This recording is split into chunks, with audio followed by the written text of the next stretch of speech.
നമസ്കാരം, മെട്രോ മാറ്റിനിയിലേക്ക് സ്വാഗതം. മലയക്കോട്ടെ വാലിബൻ പ്രഖ്യാപിക്കപ്പെട്ടപ്പോൾ മുതൽ ഓരോ അപ്ഡേറ്റിനും വലിയ ആകാംക്ഷയോടെയാണ് പ്രേക്ഷകർ കാത്തിരുന്നത്. മോഹൻലാലും ലിജോ ജോസ് പെല്ലിശ്ശേരിയും ആദ്യമായി ഒരുമിച്ച് പ്രവർത്തിച്ച സിനിമ എന്ന പ്രത്യേകത കൂടി മലയക്കോട്ടെ വാലിബൻ എന്ന ചിത്രത്തിനുണ്ട്. റിലീസ് ആകുന്നതിന് മുൻപ് തന്നെ വമ്പൻ ഹൈപ്പാണ് ചിത്രത്തിന് ലഭിച്ചത്. തിയേറ്ററുകളിലെല്ലാം തന്നെ പ്രീ ബുക്കിംഗ് കൊണ്ട് റിലീസ് ദിവസം തന്നെ ഫുള്ളായിരുന്നു. മോഹൻലാലിന്റെ സിനിമാ ജീവിതത്തിലെ ഏറ്റവും വ്യത്യസ്തമായ കഥാപാത്രമായിരുന്നു മലയക്കോട്ടെ വാലിബൻ എന്ന റോൾ. അതുകൊണ്ട് തന്നെ ഈ കൂട്ടുകെട്ട് ഒന്നിക്കുമ്പോൾ എന്ത് വിസ്മയമായിരിക്കും സംഭവിക്കാൻ പോകുന്നത് എന്ന ആകാംക്ഷയിലാണ് പ്രേക്ഷകരെല്ലാം തിയേറ്ററുകളിലേക്ക് എത്തിയത്. എന്നാൽ പ്രതീക്ഷിച്ച പ്രതികരണമായിരുന്നില്ല പ്രേക്ഷകരിൽ നിന്നും ചിത്രത്തിന് ലഭിച്ചത്. ഫസ്റ്റ് ഷോയ്ക്ക് ശേഷം സിനിമയെക്കുറിച്ച് വിമർശനങ്ങളും ഹേറ്റ് ക്യാമ്പയിനുകളുമാണ് ഉണ്ടായത്. സിനിമയുടെ കഥയും അതിന്റെ മേക്കിങ്ങുമാണ് പലരും സിനിമയെ വിമർശിക്കാൻ കാരണമായത്. നാടകം കുറച്ചുകൂടി പോളിഷ് ചെയ്ത് സിനിമയാക്കിയതുപോലെയാണ് അനുഭവപ്പെട്ടതെന്നാണ് ഒരു വിഭാഗം പ്രേക്ഷകർ പറഞ്ഞത്. മറ്റു ചിലരുടെ പരാതി സിനിമയുടെ അസോസിയേറ്റ് ഡയറക്ടറായ ടിനു പാപ്പച്ചൻ ബിൽഡപ്പ് നൽകിയതുപോലുള്ള മാസ് മോഹൻലാലിന്റെ വാലിബനിലൂടെ കാണാൻ സാധിച്ചില്ലെന്നാണ്. നിരവധി ട്രോളുകളും മീമുകളും മലയക്കോട്ടെ വാലിബന് നേരെ ഇറങ്ങുന്നുണ്ട്. എന്നാൽ ഇപ്പോൾ സിനിമയ്ക്ക് മികച്ച പ്രതികരണമാണ് പ്രേക്ഷകരിൽ നിന്നും ലഭിക്കുന്നത്.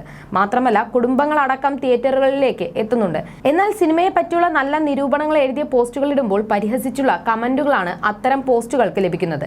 മലയക്കോട്ടെ വാലിബൻ തനിക്ക് നല്ല അനുഭവമായിരുന്നുവെന്ന് കുറിച്ച് പലരുടെയും സോഷ്യൽ മീഡിയ പോസ്റ്റുകൾക്ക് വന്ന പ്രധാന കമന്റ് ഇങ്ങനെ എഴുതുന്നതിന് ദിവസക്കൂലിയാണോ, മാസക്കൂലിയാണോ, എത്ര കിട്ടി തുടങ്ങിയ കമന്റുകളാണ് വരുന്നത്.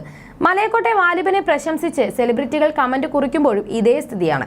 ഇപ്പോഴത്തെ മലയക്കോട്ടെ വാലിബൻ കണ്ട അനുഭവം പങ്കിട്ട് നടി സ്വാസിക വിജയുടെ കുറിപ്പാണ് സോഷ്യൽ മീഡിയയിൽ ശ്രദ്ധ നേടുന്നത്.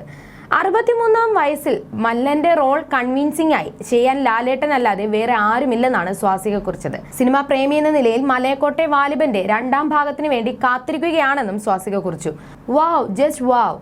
63-ാം വയസ്സിൽ ഒരു മല്ലന്റെ റോൾ ഇത്ര കൺവിൻസിംഗ് ആയി ചെയ്യാൻ ലാലേട്ടനല്ലാതെ വേറെ ആര്? ഇതുവരെ കാണാത്ത ഈ ലോകത്ത് നമ്മളെ കൂട്ടിക്കൊണ്ടു പോവാൻ ലിജോ ചേട്ടനല്ലാതെ വേറെ ആര്? കണ്ടു കഴിഞ്ഞ് ഇതുപോലെ ഒരു അതിഗംഭീര എക്സ്പീരിയൻസ് ലഭിച്ച ചിത്രങ്ങൾ ചുരുക്കം. 2ാം ഭാഗം വരാനായി ഒരു സിനിമാ പ്രേമി എന്ന നിലയിൽ ഒരുപാട് ആഗ്രഹിക്കുന്നു എന്നാണ് സ്വാസിക കുറിച്ചത്. നേരത്തെ നടി മഞ്ജു വാര്യരും മലയക്കോട്ടെ വാലിബൻ തനിക്ക് അതിഗംഭീര അനുഭവമാണ് സമ്മാനിച്ചതെന്ന് വിശദീകരിച്ച് എത്തിയിരുന്നു.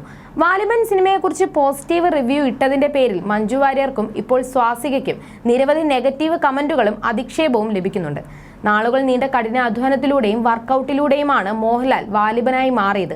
തിരശ്ശീലയിൽ ഒരു യോദ്ധാവായും മല്ലനായും പ്രേക്ഷകരെ വിശ്വസിപ്പിക്കാൻ മോഹൻലാലിന് ഈ പ്രായത്തിൽ പോലും വലിയ പ്രിപ്പറേഷൻസ് ഒന്നുമില്ലാതെ അനായാസം കഴിഞ്ഞുവെന്നത് മലയക്കോട്ടെ വാലിബൻ കാണുമ്പോൾ വ്യക്തമാകും. മലയാളം കണ്ടതിൽ ഏറ്റവും ഫിസിക്കൽ ഫ്ലെക്സിബിലിറ്റി ഉള്ള നടനായാണ് മോഹൻലാലിനെ കുറിച്ച് മലയക്കോട്ടെ വാലിബൻ കണ്ട ശേഷം പ്രേക്ഷകർ പറയുന്നത്. കേരളത്തിൽ നിന്ന് ആദ്യ ദിനം ചിത്രം നേടിയ കളക്ഷൻ 5.85 കോടിയായിരുന്നു. ബോക്സ് ഓഫീസ് ട്രാക്കർമാരുടെ കണക്കനുസരിച്ച് ആദ്യ 4 ദിനങ്ങളിൽ കേരളത്തിൽ നിന്ന് ചിത്രം 11.02 കോടിക്കും 11.10 കോടിക്കും ഇടയിലാണ് നേടിയിരിക്കുന്നത്. രാജ്യത്തിന് പുറത്തും മികച്ച സ്ക്രീൻ കൗണ്ടോടെയാണ് ചിത്രം പ്രദർശനത്തിനെത്തിയത്. മോഹൻലാലിനൊപ്പം Sonali Kulkarni, Manoj Moses, കഥാനന്ദി, Danish said, Manikandan, ആചാരി തുടങ്ങിയവരും പ്രധാന കഥാപാത്രങ്ങളെ അവതരിപ്പിക്കുന്നു. പലരും നരസിംഹത്തിലെ മോഹൻലാലിനെ പ്രതീക്ഷിച്ചാണ് മലയക്കോട്ടെ വാലിബൻ കാണാൻ എത്തിയത്. നാടോടിക്കഥ പറയും പോലെയാണ് തങ്ങൾ മലയക്കോട്ടെ വാലിബനെ സമീപിച്ചിരിക്കുന്നതെന്ന് ലിജോ ജോസ് പെല്ലിശ്ശേരി പറഞ്ഞിരുന്നു. പക്ഷെ പലരും അതൊന്നും ഉൾക്കൊണ്ട് സിനിമ കാണാൻ തയ്യാറാകാതിരുന്നത് കൊണ്ട് തന്നെയാണ് ആദ്യത്തെ ദിവസം വലിയ വിമർശനം സിനിമയ്ക്ക് നേരിടേണ്ടി വന്നത്. ഒരു മുത്തശ്ശി കഥ പോലെയാണ് മലയക്കോട്ടെ വാലിബൻ എന്ന് പിന്നീട് മോഹൻലാലും സോഷ്യൽ മീഡിയയിൽ കുറിച്ചിരുന്നു. You're watching me on metromatney.com. On metromatney.com. Metromatney.com. Subscribe for more videos. Subscribe for more videos. Subscribe here for more videos. Subscribe now. Thank you.